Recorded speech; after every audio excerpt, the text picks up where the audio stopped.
আশা করি ভালো লেগেছে আম্মুর এই লাউয়ের পায়েসের রেসিপিটি।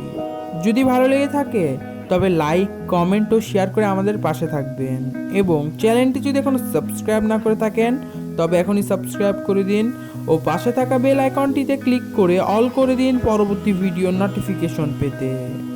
আজকে এখানে বিদায় নিচ্ছি, দেখা হবে অন্য কোনো রান্নার ভিডিওতে।